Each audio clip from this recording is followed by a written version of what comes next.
जय श्री राम। परम प्रिय मेरे भाई बहन, माघ महीने के शुक्ल पक्ष की जया एकादशी का पावन व्रत, जिसे बंगाल में भैमी एकादशी के नाम से जाना जाता है, 20 फरवरी 2024 को प्राप्त हो रहा है। 21 फरवरी को प्रातः 7 बजे से लेकर के 9 बजे के अंदर पारण करना उत्तम रहेगा। इस एकादशी व्रत का भी बहुत बड़ा महत्व है। जितने अच्छे सत्कर्म करने से पुण्य की प्राप्ति होती है, वो पुण्य हमें इस व्रत से ही प्राप्त हो जाता है। साथ ही व्यक्ति कितना बड़ा भी पापी क्यों ना हो, पिशाच योनि को प्राप्त होने वाला हो, उसे उन पापों से मुक्ति मिल जाती है अगर व्यक्ति श्रद्धा विश्वास पूर्वक नियम से इस जया एकादशी व्रत का पालन करता है। नियम उसी प्रकार से मेरे भाई बहन, एक दिन पहले से ही लहसुन प्याज मांस मदिरा और कुनरू इत्यादि का त्याग करते हुए, ब्रह्मचर्य का पालन करते हुए, सूर्यास्त के पहले एक समय सात्विक भोजन करना चाहिए। और मंजन तो उसी दिन सोने के पहले कर लेना चाहिए, क्योंकि एकादशी के दिन मंजन इत्यादि बिल्कुल प्रयोग नहीं करना चाहिए। ब्रश का भी प्रयोग नहीं करना चाहिए। हाँ, दातुन वगैरह कर सकते हैं। और उसके पश्चात जो है प्रातः सूर्योदय के पहले उठ करके आसपास कोई तीर्थ हो, जलाशय हो, नदी हो, वहां जाके हमें स्नान करना चाहिए, तर्पण इत्यादि करना चाहिए।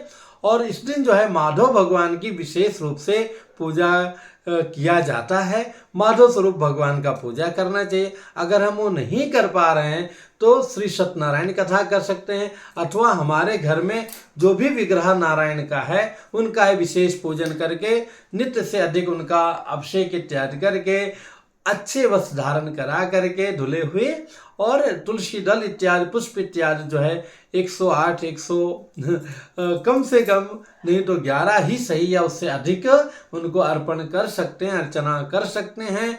कथा श्रवण करना चाहिए और रात्रि जागरण करना चाहिए और अगले दिन समय अनुसार पारण करना चाहिए।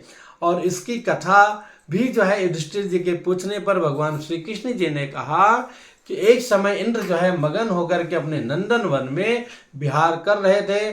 सारे लोग वहां, उनका पूरा दरबार सजा हुआ था। आनंद के जो है मूड में इंद्रदेव थे, मतलब मस्ती में थे। और वहां पे जो है समस्त अप्सराएं नृत्य कर रही थी।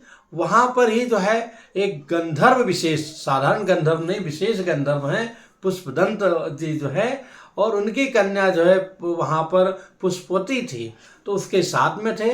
वहीं पर दूसरे जो है वहां पर चित्रसेन और उनकी पत्नी मालिनी थी, और चित्रसेन का पुत्र जो है पुष्पवान भी वहां पर था। दोनों युवा थे, मतलब पुष्पदंत की जो पुत्री है पुष्पवती, और जो है चित्रसेन का पुत्र जो है ये पुष्पवान, दोनों युवा थे।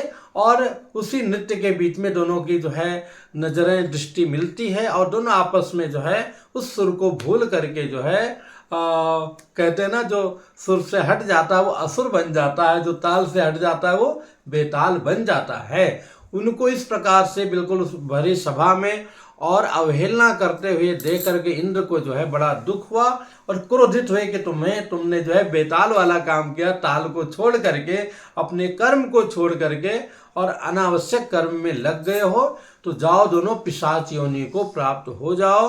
दोनों मृत्यु लोक में आते हैं, पिशाच योनि को प्राप्त होते हैं।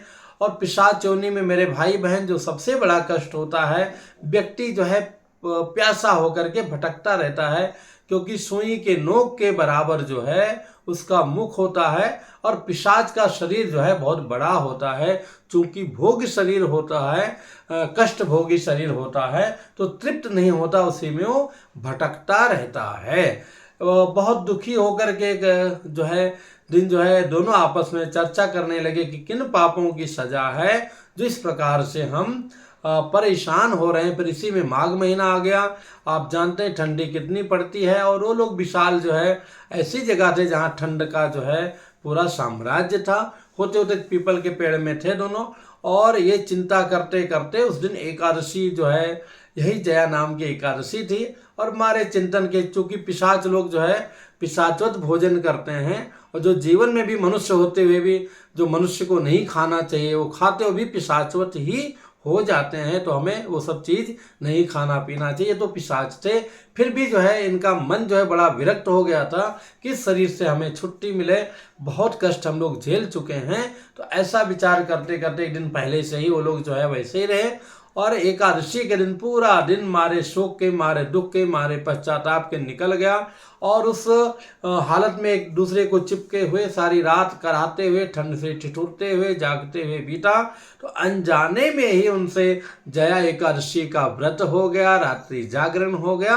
और प्रातः काल जो उस पुण्य के प्रभाव से, क्योंकि वो ईश्वर को भी याद कर रहे थे कि कौन सी ऐसी मुझे पापों की सजा मिली है जो हम लोग इतना कष्ट में हैं। तो प्रातः होते होते जहाँ उनका एकादशी तिथि पूर्ण हो गई, वहीं पर जो है उनको एक जो है दिव्य स्वरूप, जैसे गंधर्व कुमार कुमारी थी वैसा बन गए, और भगवान की कृपा से सीधे स्वर्गलोक में जाते हैं, इंद्र के दरबार में जाते हैं।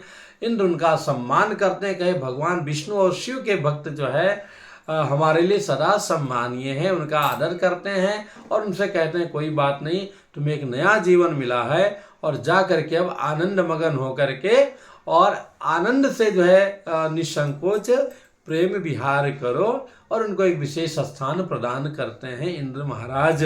तो समय का खेला हुआ और एकादशी महारानी की कृपा से पिशाच योनि से उन्हें मुक्ति मिल गई। तो मेरे भाई बहन, अगर हम लोग विश्वास पूर्वक नियम पूर्वक करेंगे तो निश्चित ही हमारा परम कल्याण होगा। तो हर एक व्यक्ति को एकादशी व्रत करना चाहिए, दोनों पक्ष की करना चाहिए, बिना कोई इफबट संदेह के। अगर जो वृद्ध हैं, बालक हैं, बूढ़े हैं, बीमार हैं, वो एकादशी नहीं कर पा रहे हैं तो उन्हें भी बैगन है, चावल है, एक चावल का दाना कीड़े के बराबर होता है, मसूर की दाल है, ये सब जो है भक्षण नहीं करना चाहिए। शुद्ध सात्विक जो है भाजी और रोटी खा सकते हैं। और प्रयत्न तो यही करना चाहिए कि हर व्यक्ति रहें, और नहीं रहें तो उस प्रकार सात्विकता से रहना चाहिए। पुनः मिलूंगा एक नई जानकारी के साथ में। जय श्री राम।